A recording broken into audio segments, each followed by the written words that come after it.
గురుకుల పాఠశాల ప్రాంగణాలను అత్యంత పరిశుభ్రంగా తీర్చిదిద్దామని రాష్ట్ర చరిత్రలో ఎన్నడూ లేని విధంగా గురుకుల పాఠశాలలకు పక్కా భవనాల నిర్మాణం కోసం ప్రభుత్వం 5,000 కోట్ల రూపాయలు కేటాయించిందని డిప్యూటీ సీఎం భట్టి విక్రమార్క అన్నారు.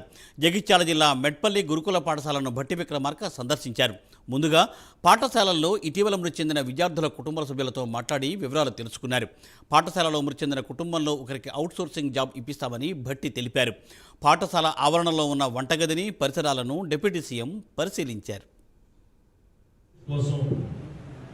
రాష్ట్ర ప్రభుత్వం తరఫున ఈ చనిపోయిన బిడ్డల తల్లిదండ్రులకు సంబంధించి ఈ రెసిడెన్షియల్ స్కూల్ సొసైటీలోనే ఎక్కడో దగ్గర ఉద్యోగం ఇచ్చేటువంటి కార్యక్రమం కూడా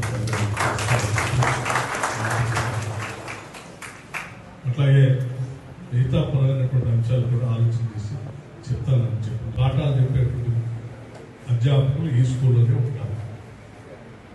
రెసిడెన్షియల్ స్కూల్స్ అన్నింటి కూడా కాన్సెప్ట్ ఏంటంటే టీచర్స్ కూడా ఉంటారు. వార్డెన్స్, డాక్టర్స్, ఎవరైతే చూస్తున్నారో వైద్యానికి సంబంధించిన పారామెడికల్ స్టాఫ్ వాళ్ళు ఇక్కడే ఉంటారు. నైట్ ఎప్పుడు ఏ అవసరం ఉన్నాయో ఆన్ కాల్ మీద వాళ్ళు పనిచేసుకుంటూ చూసుకోవాలి.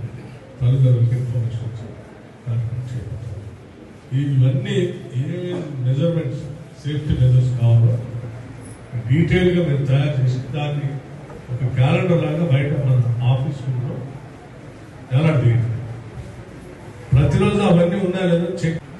ఈ సంఘటన జరగకముందే వీటన్నిటిని ఆలోచన చేసి సంవత్సరానికి 5,000 కోట్ల రూపాయలు ఇటువంటి పాఠశాల నిర్మాణానికి కావాల్సిన నిధులు కేటాయించారు.